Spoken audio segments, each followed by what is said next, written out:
Good day mga boss. Etong Magnolia Pambansang Manok Timplados, ang kanilang head coach na si L.A. Tenorio, problemado nga ngayon.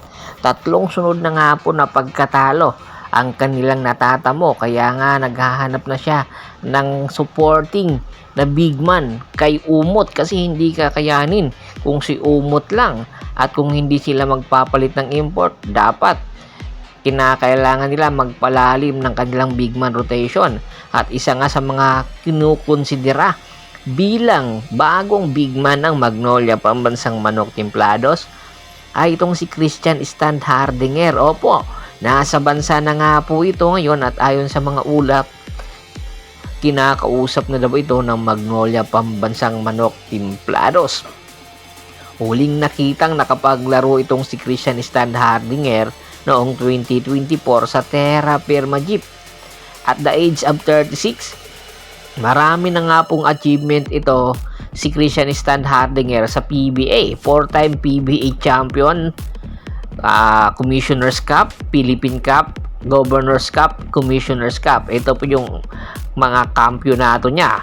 PBA Finals MVP 2022-2023, 2-time PBA Best Player of the Conference, 2-time PBA All-Star, 3-time PBA Mythical Team.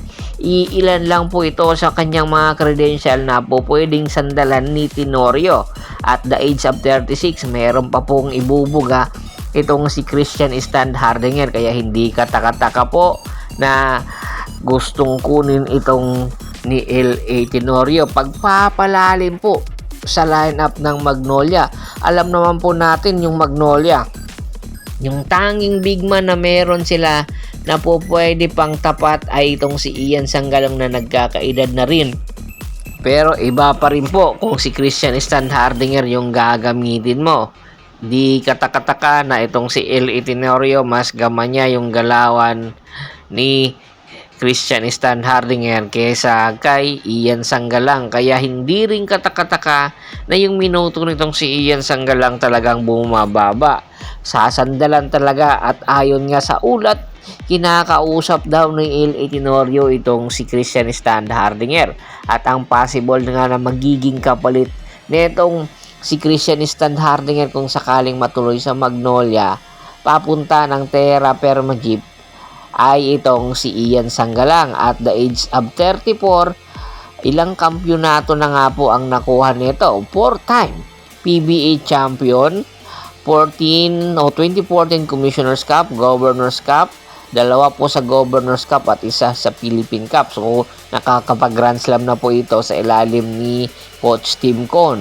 2-time PBA All-Star, 2-time PBA Mythical Second Team, PBA All-Rookie Team, tapos PBA Comeback Player of the Year noong 2024. So bigatin din po ang kanyang credential. Kanya lang po, kung imukumpara po nyo yung height nito 6'7", sa kay Christian Standhardinger 6'8", pero mas malapad at mas malakas sa ilalim itong si Christian Standhardinger. 34 pa lang po yung edad ni Ian, pero unti-unti na nga pong bumababa ang kanyang minuto sa Magnolia Pambansang Manok Timplados, dahilan para pag-isipan na nga po mabuti itong ni L.A. Tenorio na dapat dispatchahin na nga po ng Magnolia itong si Ian, at doon sila mag-focus kay Christian Standhardinger habang wala pa silang nakukuhang rookie.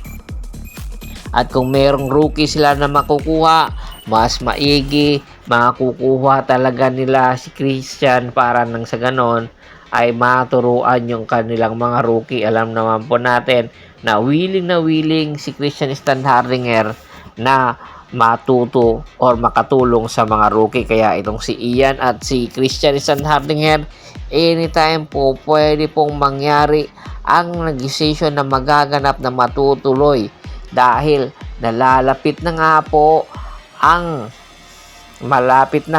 playoffs, at posible bago pa man mawala ng pag-asa ang Magnolia, pipinutin niya na ang emergency button.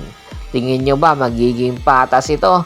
Terra Firma Jeep makukuha si Ian Sanggalang, At ang Magnolia Pambansang Manok Templados, makukuha itong si Christian Stan Hardinger. Komento na sa baba ng video at pag-usapan natin yan. Once again, this is Percival Montero at your service. Don't forget to subscribe my sports channel at don't forget to click the notification bell button para nga po maging updated palagi sa kwentuhan. At bago po natin tapusin ang ating kwentuhan, shoutout muna tayo sa mga solid na followers na lagi pong sumusuporta sa atin. Kay Sir Romeo Pareñas, Kagawad kat sa kinudukusin ng Hagonoy, Bulacan, Anthony Lucky Alon at sa Lucky Alon family, Erina Shena Santos, William Uy, GB De Lara, Levi San Diego. Marami pong salamat. Pakibisita na rin po ng Facebook fanpage ko na Hapres Piet, Paul Goso at Bostor. Maraming salamat po.